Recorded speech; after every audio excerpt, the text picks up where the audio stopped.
Gloire à Dieu. Voilà. Bonjour à tous. Que Dieu vous bénisse ce matin. Je veux saluer quelqu'un dans une maison, saluer un frère, saluer une sœur. Que le nom du Seigneur soit sur vous, qu'il vous garde et qu'il vous protège. Que la gloire de Dieu, la Shekinah de l'Éternel, soit sur vos vies et vous garde dans le nom précieux de Jésus. Amen. Je suis content de vous voir ce matin, je suis content d'être avec vous ce matin. Et je voulais partager une parole, une pensée du Seigneur par rapport à un certain nombre d'informations qui nous parviennent. Beaucoup de chrétiens sont troublés et ont des doutes et commencent même à douter de la capacité de Dieu à protéger certains d'entre eux. Alléluia. Je voudrais dire ce matin que il ne faut pas s'inquiéter. Il ne faut pas s'inquiéter. Dieu est un Dieu mystérieux. Dieu est un Dieu dont la sagesse est mystérieuse. Et ce matin, je veux te parler de la sagesse mystérieuse de Dieu. Pour que tu comprennes que dans toutes les informations que tu as, que Dieu est toujours au contrôle. Dans tout ce que tu peux entendre, ton Dieu est toujours au contrôle. Amen. Je voudrais que tu puisses saisir ce matin ces paroles que je vais partager avec toi, afin que cela puisse établir ta foi dans ton cœur sur la certitude que ton Dieu est avec toi. Il nous a fait une promesse. Jésus nous a fait cette promesse. Il dit, je suis tous les jours avec vous jusqu'à la fin du monde. Et cette parole, elle est vraie. Cette parole, elle est certaine. Et elle est digne d'être reçue. Parce qu'elle vient de celui qui est appelé la parole de Dieu. Alléluia. Je voulais donc ce matin te parler en quelques mots de la sagesse mystérieuse de Dieu. La sagesse mystérieuse de Dieu. Est-ce que nous pouvons ensemble baisser la tête et prier le Seigneur pour cette parole afin qu'elle nous fasse du bien. Père Céleste, nous voulons te rendre toute la gloire et toute la louange. Toi qui es élevé au-dessus de toutes choses, nous bénissons ton nom. Seigneur, ce matin, que je sois effacé, que je sois mis de côté et que toi tu prennes la place. Prends la place, Seigneur, et utilise-moi comme un serviteur inutile, comme un vase inutile. Que ma langue soit ta langue, afin de dispenser tes oracles et de faire jaillir l'eau vive, afin de fortifier ton peuple, d'abreuver ton peuple et de le nourrir dans le nom puissant de Jésus-Christ de Nazareth. Alléluia. Amen. Amen. Voilà, donc je disais que il y a un certain nombre d'informations qui nous parviennent et qui font que beaucoup de chrétiens sont paniqués. Parce qu'il est dit qu'il y a un apôtre qui est mort aux États-Unis suite à cette pandémie. Parce qu'il est dit qu'il y a un évangéliste qui a été atteint par cette pandémie. Parce qu'il est dit qu'il y a certains frères, un certain nombre de frères qui, malgré leur foi, malgré leur vie de prière, ont été atteints par cette pandémie. Et à cause de ce genre d'informations, il est dans le cœur, il est mis dans le cœur de beaucoup de chrétiens des troubles et des doutes sur la capacité du Seigneur à les protéger et sur la capacité du Seigneur à gérer toutes ces choses. Alors, il arrive à un certain moment où on se pose la question, est-ce que Dieu est vraiment au contrôle de tout? Est-ce que Dieu est vraiment au contrôle de tout? Et je voudrais ce matin te dire que Dieu est au contrôle. Mais que Dieu est au contrôle dans une sagesse mystérieuse. Parce que nous ne comprenons pas le Seigneur. Nous n'arrivons pas à le comprendre parce que Dieu est trop grand. Il est trop grand. Et je voudrais ce matin, par quelques passages bibliques, t'aider à comprendre un certain nombre de choses qui font partie du mystère de Dieu. Alléluia. Et avant de commencer, je voudrais établir un certain nombre de choses de la parole de Dieu afin que ce que nous allons dire après ne puisse pas t'ébranler dans ta compréhension. Il est important que je pose ces fondements et qu'ensemble nous puissions bien comprendre. Et ces fondements, je veux que nous puissions le lire à travers ces passages. On va établir ces fondements dans Ésaïe chapitre 55, versets 8 à 11. Quelqu'un prend Ésaïe chapitre 55, versets 8 à 11. Et quelqu'un prend Amos chapitre 3, verset 6. Amos chapitre 3, verset 6. Quelqu'un d'autre prend Luc chapitre 12, verset 6 à 7. Daniel chapitre 4, verset 17. et Nombres chapitre 23, verset 19. Tous ces passages sont importants parce que je veux établir un fondement qui va nous emmener à comprendre que, quels que soient les événements qui se déroulent au dehors, quelles que soient les informations que tu vas apprendre au dehors, il faut que ton cœur soit serein, il faut que ta foi soit sereine. Alléluia. Voilà ce que je voulais te dire. Donc, on va lire ensemble ces passages, on va établir ce fondement et ensuite, je vais expliquer quelques actions mystérieuses de Dieu. Au cœur de cette pandémie, il y a des actions mystérieuses de Dieu que nous ne comprenons pas. Et pour nous qui sommes des humains, il peut nous arriver à mal interpréter ces choses. Alléluia. Voilà. Donc, je veux qu'on puisse lire. Est-ce qu'on peut lire ensemble? Ésaïe chapitre 55, versets 8 à 11. Car mes pensées ne sont pas vos pensées, et vos voix ne sont pas mes voix, dit l'Éternel. Autant les cieux sont élevés au-dessus de la terre, autant mes voix sont élevées au-dessus de vos voix, et mes pensées au-dessus de vos pensées. Car comme la pluie et la neige descendent des cieux et n'y retournent pas sans avoir arrosé, fécondé la terre et fait germer les plantes, sans avoir donné de la semence au semeur et du pain à celui qui mange, ainsi en est-il de ma parole, qui sort de ma bouche. Elle ne retourne point à moi sans effet, sans avoir exécuté ma volonté et accompli mes desseins. Alléluia. Une parole importante qui établit là que la manière de fonctionner de Dieu, la manière de penser de Dieu n'est pas notre manière de penser. Notre logique est totalement différente de la logique de Dieu. Amen. On va lire le deuxième passage. Amos chapitre 3, verset 6. Amos 3, verset 6. Sonne-t-on de la trompette dans une ville sans que le peuple soit dans l'épouvante? Arrive-t-il un malheur dans une ville sans que l'Éternel en soit l'auteur? Car le Seigneur, l'Éternel, ne fait rien sans avoir révélé son secret à ses serviteurs les prophètes. Alléluia. Arrive-t-il dans une ville un malheur sans que l'Éternel en soit l'auteur? Sans que l'Éternel en soit l'auteur.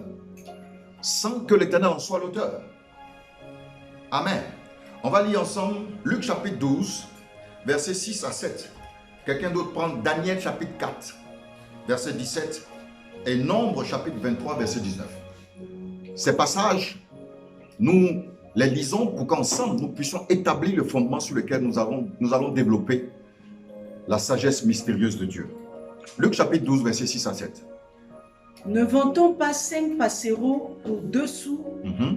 Cependant, aucun don n'est oublié devant Dieu. Et même les cheveux de votre tête sont tous comptés. Ne craignez donc point. Vous valez plus que beaucoup de passereaux. Alléluia. Les cheveux de nos têtes sont comptés. Les cheveux de ta tête sont comptés. Connais-tu le nombre de tes cheveux? Connais-tu le nombre de tes cheveux? Non. Personne ne peut dire le nombre de ses cheveux. Mais le Seigneur nous dit, il dit qu'il connaît le nombre de nos cheveux. Alléluia. Daniel chapitre 4, verset 17. Cette sentence est un décret de ceux qui veillent. Cette résolution est un ordre des saints, afin que les vivants sachent que le Très-Haut domine sur le règne des hommes, qu'il le donne à qui il lui plaît et qu'il y élève le plus vil des hommes. Alléluia. Le Très-Haut domine dans le règne des humains. Le Très-Haut domine dans le règne des humains. C'est lui qui domine. C'est lui le souverain dominateur. On peut avoir le sentiment que Dieu est éloigné. Mais dans Luc chapitre 17, Jésus nous enseignait quelque chose. Il nous a dit que le royaume des cieux ne viendra pas à frapper le regard, mais le royaume des cieux est au milieu de vous. Le royaume des cieux est au milieu de vous. Dieu n'a pas fait sa création et ne s'est pas mis en dehors de sa création. C'est lui qui domine sur le règne des hommes. Alléluia. Nombres chapitre 23, verset 19 pour terminer. Dieu n'est point un homme pour mentir, ni le fils d'un homme pour se repentir. Ce qu'il a dit, ne le fera-t-il pas? Ce qu'il a déclaré, ne l'exécutera-t-il pas? Alléluia. Alléluia. La parole de Dieu est claire. 5 choses sur lesquelles nous devons bâtir notre foi. Une foi inébranlable. Numéro 1, la manière de fonctionner de Dieu n'est pas notre manière de fonctionner. La logique de Dieu n'est pas notre logique. Il faut que, en tant que chrétien, en tant que disciple du Seigneur, il faut que ce soit une vérité qui soit établie dans ton cœur. La manière dont Dieu est en train de travailler, ça ne te concerne pas. Tu ne peux pas comprendre pourquoi Dieu fait ça. C'est un mystère de sa sagesse. Tu ne peux pas comprendre. Parce que la pensée de Dieu, la manière de fonctionner de Dieu est très éloignée de notre manière et de notre logique. Est-ce que tu me comprends?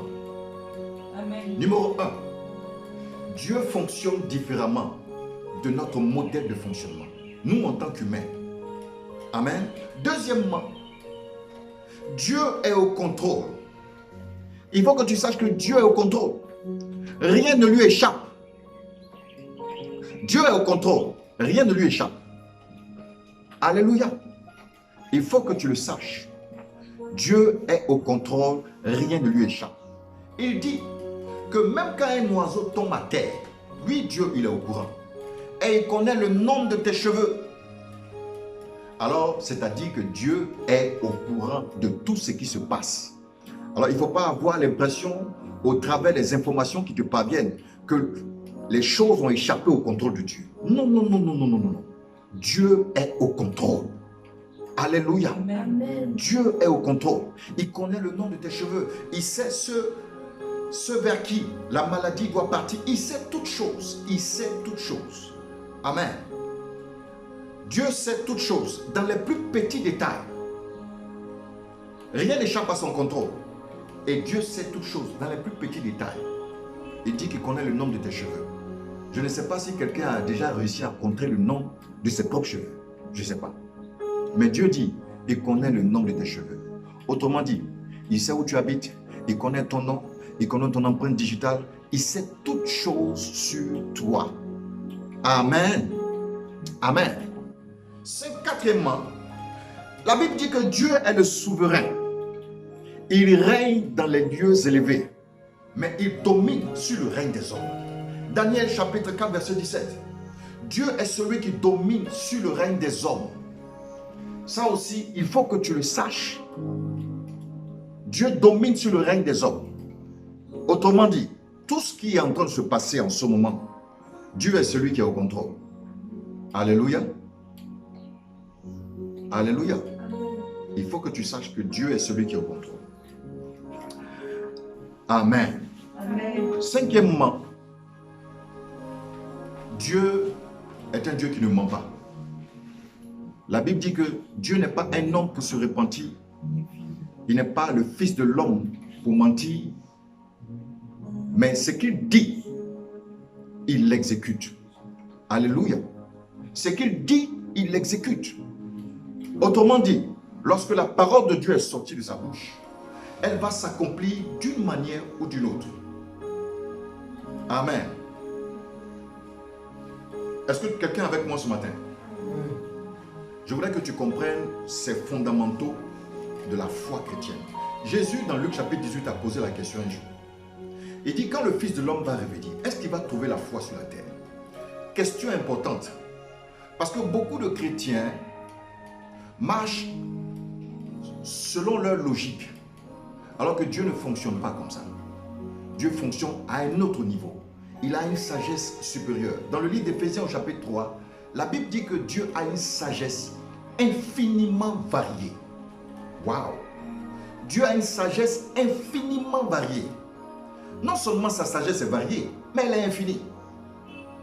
Autrement dit, comprendre Dieu dans notre entendement humain est trop compliqué. Alléluia. C'est trop compliqué. C'est la raison pour laquelle il est important en tant que disciple du Seigneur de connaître la manière de marcher de Dieu, d'être familier à sa parole, pour comprendre que même si ce genre d'événements arrivent, ça fait partie du programme de Dieu. Alléluia. Alléluia. Que Dieu te bénisse ce matin. Alors je vais t'expliquer 5 mystères de la sagesse de Dieu qui se déroulent en ce moment, mais qui fait que beaucoup de chrétiens ne croient pas, ou que encore les païens même se disent, ah, ils disent que leur Dieu va les protéger. Mais voici, l'apôtre là est mort. Voici, le grand pasteur là même a été contaminé. Et ce genre de choses font que les païens s'endurcissent dans leurs croyances et que certains chrétiens commencent à douter. Mais ce matin, je veux te dire, sois serein. Alléluia. Sois fortifié. Parce que ça fait partie de la sagesse infiniment variée de Dieu dans ses actions. Amen. La première chose que tu dois comprendre liée à la parole de Dieu, c'est que lorsque Dieu dit une chose, comme on l'a vu dans Nombre 23, elle doit forcément s'accomplir parce qu'il dit dans Isaïe chapitre 55 que ma parole, lorsqu'elle sort, elle doit accomplir et réaliser mes desseins. Or, il est dit dans le psaume 34, du verset 19 au verset 20, que vous pourrez lire. La Bible dit que le malheur atteint souvent le juste, mais que l'Éternel l'en délivre toujours. Alléluia. Cette parole qui est sortie de la bouche de l'Éternel, elle doit s'accomplir d'une certaine manière dans la vie de certaines personnes pour qu'ils voient la gloire de Dieu. Alléluia. Donc lorsque le malheur va atteindre certains justes, ne sois pas troublé outre mesure, parce que cela fait partie du programme de la parole de Dieu. Amen. Certains justes que nous considérons justes et qui sont justes aux yeux de Dieu vont être atteints par cette pandémie. Mais que lorsque tu apprendras ces choses, il faut que tu comprennes que ça fait partie du programme de la parole de Dieu. Ça fait partie d'une des actions mystérieuses de la sagesse infiniment variée de Dieu. Est-ce que quelqu'un me suit? Est-ce que quelqu'un me suit? Amen. Alléluia. Donc, il ne faut pas que ça t'étonne. Et il ne faut pas que ça t'ébranle. Amen. Lorsque Job a été frappé par des événements naturels, comme le feu qui est descendu du ciel, ou comme encore le vent qui a frappé les piliers de la maison de ses enfants, Job pouvait dire dans son cœur que c'est la main de Dieu qui a fait ces choses. Job pouvait dire qu'il ne comprend pas. Lorsque nous lisons le livre de Job, Job dit qu'il ne comprend pas, que lui il est saint, que lui il est droit. Alors il ne comprend pas pourquoi ces choses lui arrivent. Oui, Job a dit ces choses. Et lorsque Job a dit ces choses, il se défendait avec justice. Il dit, moi je suis sûr que je n'ai point de péché. Et ses amis disaient, mais toi Job, tu ne peux pas dire ça. Tu ne peux pas dire que toi, tu n'as jamais péché. Job était sûr de son niveau de sainteté. Et lorsque nous lisons le premier chapitre du livre de Job, on voit Dieu rendre témoignage de Job. On voit Dieu rendre témoignage de Job. Il dit à Satan, voici, est-ce que tu as vu Job? C'est un homme intègre et droit qui s'éloigne du mal. Donc Job était quelqu'un qui était considéré comme Dieu, comme quelqu'un de juste, comme quelqu'un de propre, comme quelqu'un de saint. Mais Dieu va permettre que Satan aille frapper Job. Alléluia. Et lorsque Job a été frappé, Job a commencé à se plaindre d'une certaine manière. Et il n'a pas régné Dieu, mais il a commencé à se plaindre parce qu'il ne comprenait pas. Mais il y a quelque chose que Dieu va faire. Lorsque Dieu va apparaître à Job, il va lui dire quelque chose que je voudrais que nous puissions lire. Dans Job chapitre 38, le verset 1 à 2, l'Éternel répondit à Job du milieu de la tempête et dit, qui est celui qui obscurcit mes desseins par des discours sans intelligence? Waouh! Qui est celui qui obscurcit mes desseins par ces discours sans intelligence? Alors, nous avons des discours sans intelligence. Mais Dieu a un dessein qui nous dépasse. Dieu a des intentions. Les desseins de Dieu sont les intentions de Dieu. Et nous ne pouvons pas les connaître parce que Dieu est mystérieux. Dieu est infiniment mystérieux. Il a une sagesse infiniment variée. Et lorsque Job a commencé à se défendre sur sa sainteté, sur son niveau de pureté, de droiture, lorsque Dieu apparaît à Job, il lui dit, mais Job, pourquoi tu tiens des discours sans intelligence? En le faisant, tu obscurcis mes desseins. Waouh! En le faisant, tu obscurcis mes desseins. Autrement dit, en le faisant, tu obscurcis mes intentions à ton égard. Alléluia. Dieu a donc des intentions au cœur de cette pandémie. Dieu a des intentions infiniment variées vis-à-vis des uns et des autres.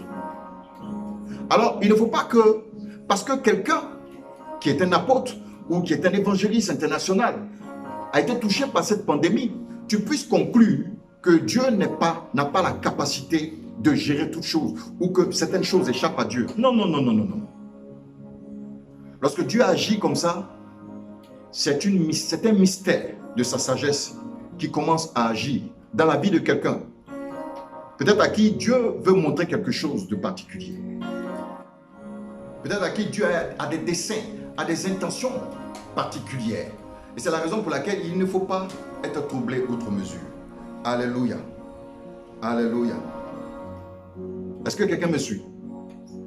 La deuxième action que Dieu peut avoir, qui fait partie de sa sagesse infiniment variée, au cœur de cette pandémie, Dieu peut avoir l'intention de châtier un certain nombre de ses fils. Oui, oui, oui, oui, oui. Lisons ensemble. Hébreux chapitre 12, versets 5 à 11. Et vous avez oublié l'exhortation qui vous est adressée comme à des fils. Mon fils, ne méprise pas le châtiment du Seigneur et ne perds pas courage lorsqu'il te reprend. Car le Seigneur châtie celui qu'il aime et il frappe de la verge tous ceux qu'il reconnaît pour ses fils. Supportez le châtiment, c'est comme des fils que Dieu vous traite. Car quel est le fils qu'un père ne châtie pas? Mais si vous êtes exempt du châtiment auquel tous ont part, vous êtes donc des enfants illégitimes et non des fils. Alléluia. Apocalypse chapitre 3, verset 19. Moi, je reprends et je châtie tous ceux que j'aime. Et donne du zèle et réponds-toi. Amen. Amen. Alors, au cœur de cette pandémie, il y a des personnes que Dieu veut châtier, qui font partie du peuple de Dieu, que Dieu aime. Mais que Dieu, dans sa sagesse infiniment variée et dans sa sagesse mystérieuse, peut utiliser pour châtier. Est-ce que quelqu'un me suit? Alors, si quelqu'un, Dieu est en train de traiter avec cette personne de manière particulière en tant que son fils et est en train de le châtier, qu'as-tu à voir avec? Alléluia. Et dit en tant que fils naturel, nous avons supporté le châtiment de nos pères. À combien plus forte raison ne doit-on pas supporter le châtiment de notre Père Céleste? Il se peut que dans ce mystère qui est en train de se dérouler, au cœur de cette pandémie, il se peut que Dieu ait décidé, dans sa sagesse infiniment variée, qu'il ait décidé de châtier certains de ses fils pour les emmener à la repentance. Pour les emmener à la repentance. Amen. Amen. Amen. Alors, je veux te dire encore une fois que lorsque ces événements arrivent aux autres, ne sois pas ébranlé dans ta foi. Ça fait partie de la sagesse mystérieuse de Dieu. Est-ce que tu me suis? Est-ce que tu me comprends? Amen. Alléluia. La troisième action mystérieuse que Dieu peut faire, c'est que Dieu peut éprouver la foi de quelqu'un. À travers ces événements, Dieu peut décider d'éprouver la foi de certains de ses serviteurs. Oui, oui, oui, oui, oui, oui. Et je voudrais qu'on puisse lire Matthieu chapitre 14, versets 28 à 31. Pierre lui répondit, Seigneur, si c'est toi, ordonne que j'aille vers toi sur les eaux. Et il dit, viens. Pierre sortit de la barque et marcha sur les eaux pour aller vers Jésus. Mais voyant que le vent était fort, il eut peur. Et comme il commençait à enfoncer, il s'écria, Seigneur, sauve-moi.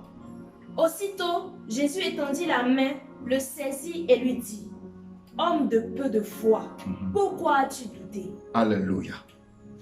Jacques chapitre 1, verset 2 à 4. Mes frères, regardez comme un sujet de joie complète les diverses épreuves auxquelles vous pouvez être exposés, sachant que l'épreuve de votre foi produit la patience. Mais il faut que la patience accomplisse parfaitement son œuvre, afin que vous soyez parfaits et accomplis sans faillir en rien. Alléluia. Alléluia. La parole de Dieu est claire. Pierre était un apôtre très zélé. Nous le savons. Pierre était très zélé. Il aimait le Seigneur, il était très zélé. Et un jour qu'ils étaient dans la barque, Jésus va marcher sur l'eau pour les rejoindre. Pierre voit ça. Et dans son zèle habituel, Pierre dit, si c'est toi Seigneur, je vais marcher aussi, je vais venir. Et Jésus lui dit, viens. Et Pierre commence à marcher sur l'eau. Et la Bible dit que lorsque les événements, les vents contraires, lorsque Pierre va voir les vents contraires arriver, Pierre va commencer à se noyer. Et il va crier au Seigneur, Seigneur, viens à mon secours. Et lorsque Jésus arrive pour prendre Pierre, qu'est-ce qu'il dit à Pierre? Il dit, homme de peu de foi. En réalité, malgré le zèle de Pierre, Pierre n'avait pas assez de foi. Et Dieu permet les tempêtes de ce genre dans la vie de certains de ses serviteurs pour augmenter leur foi ou pour leur révéler la qualité ou le niveau de leur foi. Alléluia. Dieu peut utiliser toutes sortes de choses. Mais au cœur de cette pandémie, Dieu peut prendre ce vecteur pour essayer de châtier, pour essayer d'établir sa parole dans le cœur de quelqu'un ou encore pour essayer de relever le niveau de foi de quelqu'un. Est-ce que quelqu'un me suit? Alléluia. Alléluia. Dieu peut, dans ces circonstances pareilles, toucher un frère, toucher les sœurs, juste pour que ces personnes-là puissent augmenter leur niveau de foi. Alléluia. Jésus a dit à Pierre, Pierre qui était un homme zélé, Pierre qui était tous les jours chaud. Jésus dit, homme de peu de foi, pourquoi as-tu douté? Alléluia. Je veux parler à quelqu'un qui doute ce matin. Regarde ton niveau de foi. Dieu est en train de te parler ce matin. Amen. Et la Bible dit que rien ne nous arrive pour lesquels Dieu ne permet pas un chemin pour que nous puissions échapper. Donc, au cœur de ces choses, les véritables fils de Dieu vont pouvoir s'en sortir. Amen. Car le malheur atteint souvent le juste, mais l'Éternel l'en délivre toujours. Amen. Et lorsque ces choses arrivent, ne t'inquiète pas. Si jamais ces choses t'arrivent, ne t'inquiète pas. Sois serein, parce que la parole de Dieu est la vérité. Amen.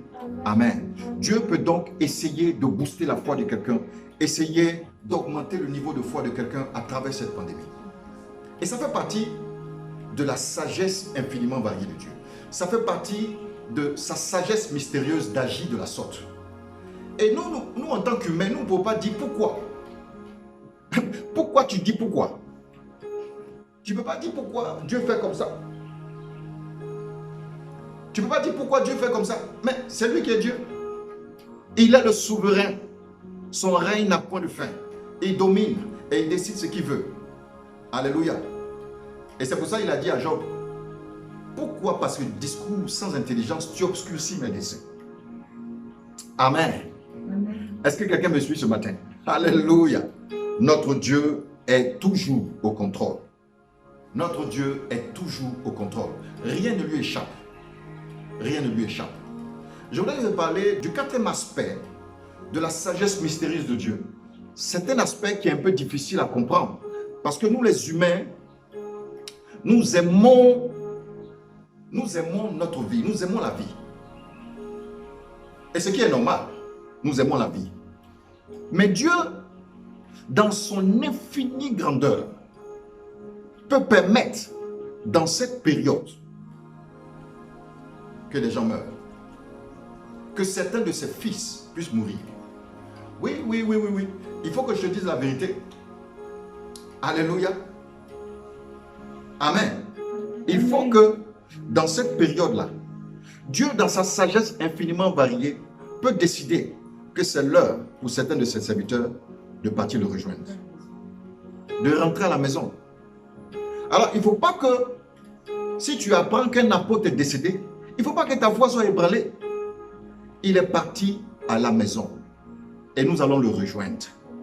Alléluia. Il ne faut pas que si tu entends qu'un évangéliste est décédé, toi, ta foi est ébranlée.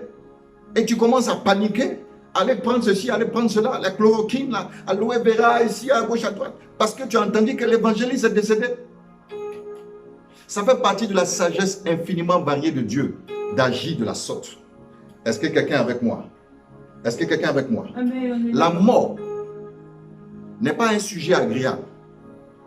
Mais ce qu'il faut comprendre de la mort, c'est que la mort est une délivrance pour nous faire entrer dans le monde des esprits. Amen. De la même manière que l'homme naît sur la terre par la délivrance de la femme, de la même manière, l'homme naît dans le monde des esprits par la délivrance de la mort. Alléluia. Et ainsi, Dieu peut décider de faire venir un certain nombre de ses serviteurs pendant cette période. Dieu a la liberté de décider que c'est le temps pour eux de rentrer à la maison. Amen. Amen. Amen. La Bible dit que Élisée est mort de la maladie dont il était atteint. Élisée a fait 24 miracles. C'était un homme de miracles, mais Élisée était malade. Et c'est la maladie d'Élisée qui a permis qu'il soit délivré de son corps de mort pour entrer dans le monde des esprits. On voit plus tard Élisée dans le Nouveau Testament sur la montagne de la transfiguration. On voit plus tard Élie avec Moïse. Ce qui veut dire que Élisée aussi, qui avait l'esprit d'Élie, était aussi au ciel. Bien qu'il ait été mort par la maladie dont il était atteint. Alléluia.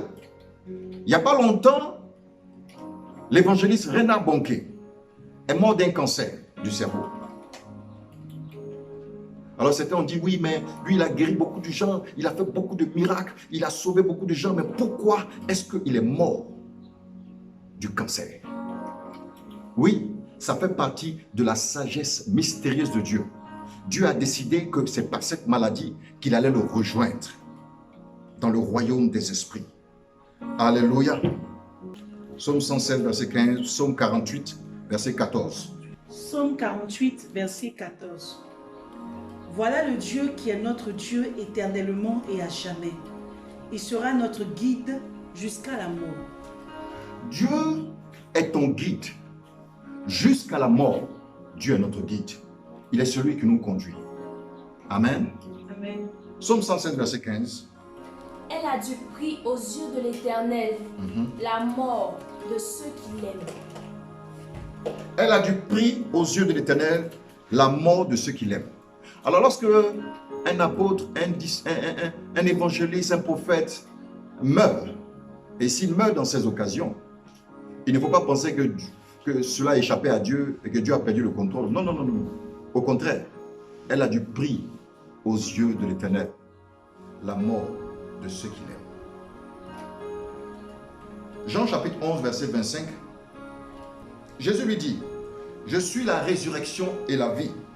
Celui qui croit en moi vivra, quand même il serait mort. » Alléluia. Amen. Alléluia. C'est Jésus qui parle. Il dit, « Je suis la résurrection et la vie.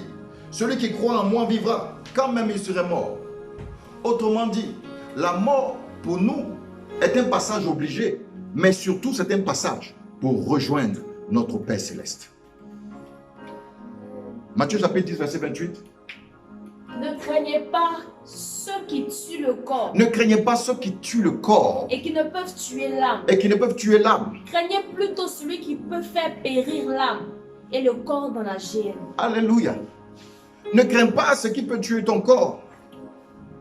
Ne crains pas ceux qui peuvent tuer le corps. Et ne crains pas ce qui peut tuer le corps. Amen. Amen. Mais crains plutôt celui qui peut faire périr le corps et l'âme. Et celui-là, c'est notre Père Céleste. Amen. Alléluia. Donc, au cœur de cette pandémie qui est en train de siffler, qui est en train de se répandre avec virulence dans le monde entier, je voudrais dire à un disciple du Seigneur ce matin, à un fils de Dieu, à une fille de Dieu ce matin, que lorsque tu apprendras ces nouvelles, comprends que ça fait partie de la sagesse infiniment variée de Dieu d'agir de la sorte. Comprends que ça fait partie de la sagesse mystérieuse de Dieu d'agir de la sorte. Amen. Amen. Ça fait partie de la sagesse infiniment variée de Dieu d'agir de la sorte. Dieu peut décider au cœur de ce fléau d'appeler certains de ses disciples. Dieu peut décider d'appeler certains de ses apôtres, certains de ses serviteurs. Parce que pour lui, la mort est une délivrance. Pour nous, la mort doit être une délivrance. Une délivrance pour rentrer dans le monde des esprits. Évidemment, je ne suis pas en train de dire qu'il faut te suicider. Il faut te jeter parce que tu veux être délivré pour entrer dans le monde des esprits. Non, je suis en train de dire que si jamais quelque chose comme ça arrive, chez le frère que tu connais, être un frère zélé dans la foi, il faut que tu aies la révélation pour comprendre que ça fait partie du mystère de Dieu, d'agir de la sorte. Alléluia. Alléluia. Pour nous aujourd'hui, pour nous qui sommes vivants, et pour nous qui n'avons pas été atteints d'une manière ou d'une autre, et qui, par la grâce de Dieu, n'ont pas eu de nouvelles selon lesquelles une sœur, un ami, un frère a été atteint, pour nous aujourd'hui, ce que nous devons faire, c'est de prêcher l'évangile. Nous devons prêcher l'évangile. Nous devons annoncer que Jésus, celui qui a donné sa vie pour nous il y a 2000 ans, ce Jésus-là, il est vivant. Et il veut te donner la vie éternelle. Afin que même si tu meurs, tu puisses vivre à nouveau dans l'éternité avec lui. C'est ce message-là que nous devons prêcher. C'est ce message-là que nous devons annoncer. Malgré les circonstances, c'est maintenant l'occasion d'annoncer Jésus, de prêcher l'évangile. Prends ton téléphone. N'utilise pas ton téléphone pour faire autre chose que de prêcher Jésus maintenant. C'est l'occasion. Pendant cette période, beaucoup de gens sont en détresse et ils attendent une bonne nouvelle. Ils attendent une bonne nouvelle. On apprend ici et là qu'ils ont découvert le vaccin et les gens acclament, les gens se réjouissent déjà parce que tout le monde attend une bonne nouvelle. Mais nous avons la bonne nouvelle de l'évangile. Et c'est cette bonne nouvelle-là que nous devons répandre autour de nous, que nous devons annoncer à ceux qui sont dans la détresse, à ceux qui sont troublés. Nous devons leur dire qu'il y a de l'espoir. Et cet espoir se trouve en Jésus. Car celui qui a le Fils a la vie. Celui qui n'a pas le Fils n'a pas la vie. Alléluia. Voici le chemin de la vie. Il faut que tu donnes ton cœur à Jésus. Il faut que tu donnes sincèrement ton cœur à Jésus. Détourne-toi de tes péchés. Détourne-toi de ta manière vaine de vivre. Et attache-toi à lui. Afin que même si tu meurs, tu puisses le rejoindre dans le paradis pour l'éternité. Pour ceux qui s'endurcissent à ne pas croire, malheureusement, lorsqu'ils naîtront dans le monde des esprits, ils iront dans un endroit qu'on appelle le séjour des morts. Luc chapitre 16, la Bible parle du riche qui est allé dans le séjour des morts. Et il dit à Abraham, Père Abraham, envoie Lazare, afin que Lazare puisse tremper son doigt dans l'eau pour venir me donner ici, le lieu où il y a des tourments. Ce monsieur-là utilise le mot tourment parce qu'il n'a pas marché dans les pas d'Abraham. Alléluia. Oui. Parce qu'il n'a pas marché dans les pas d'Abraham. Et je veux dire à quelqu'un ce matin, il faut que tu marches dans les pas d'Abraham, le père de la foi. Marcher dans les pas d'Abraham. Marche dans les pas d'Abraham. Afin que, au cœur de ces choses, si Dieu décide que ta destinée prenne une autre tournure, oui, parce que souvent c'est un message qu'on ne veut pas dire parce que les gens peuvent être découragés. Non, mais il faut qu'on dise, c'est la parole de Dieu et la parole de Dieu est la vérité. La vérité, c'est que pendant ces choses qui sont en train de se dérouler, certains chrétiens vont être atteints. C'est que pendant ces choses qui sont en train de se dérouler, certains chrétiens vont mourir. C'est ça la vérité. Mais il faut que tu comprennes que même lorsque ces choses vont arriver, Dieu est toujours au contrôle. Dieu est toujours celui qui gère les détails. Il a l'information sur les détails près. Alléluia. Que Dieu te bénisse ce matin pour cette parole. Je voulais m'arrêter là ce matin et te dire que ton Dieu veille sur toi. Il te garde, il te protège. Amen. Il te garde, il te protège. Il veille sur toi. Même si quelque chose arrive, n'oublie pas que ça fait partie du mystère de la sagesse de Dieu. Mais que malgré ces choses, Dieu est toujours au contrôle. Amen. Il faut que ça, ce soit ancré dans ton esprit afin que tu gardes la foi. Car Jésus a posé une question importante. Il dit, lorsque le Fils de l'homme reviendra, est-ce qu'il trouvera la foi sur la terre? Alors garde la foi. Reste ferme dans ta foi. Ne sois pas ébranlé par des informations, par des nouvelles qui viennent à gauche et à droite. Ne sois pas ébranlé du tout. Dans le nom puissant de Jésus, je déclare sur ta vie que tu ne seras pas ébranlé dans ta foi. Je déclare sur ta vie que la main de Dieu est avec toi. Je déclare sur ta vie que la face de l'Éternel brille sur toi. Je déclare sur ta vie que la bonne main de l'Éternel te protège. Je déclare sur ta vie que Dieu contrôle ta vie. Il est le garant de ta vie. Il gère ta vie. Il contrôle ta vie. Rien ne pourra t'arriver sans que l'Éternel n'ait donné l'autorisation, sans qu'il ait donné son OK sur ta vie. Rien, je te dis, rien ne peut t'arriver si l'Éternel n'a donné l'autorisation. Alléluia. Arrive-t-il un malheur dans la ville sans que l'Éternel en soit informé? L'Éternel est informé de tout. Il est informé de tout. Il connaît le nom de tes cheveux. Il sait toutes choses sur toi. Alléluia. C'est pourquoi sois ferme dans ta foi. Crois en ton Dieu. Ces choses vont passer et tu ne seras pas atteint. Amen. Ces choses vont passer et tu ne seras pas atteint. Dans le puissant nom de Jésus, reçois la grâce de Dieu, reçois la vie de Dieu dans le nom puissant de Jésus. Et tout le monde dit Amen. Amen.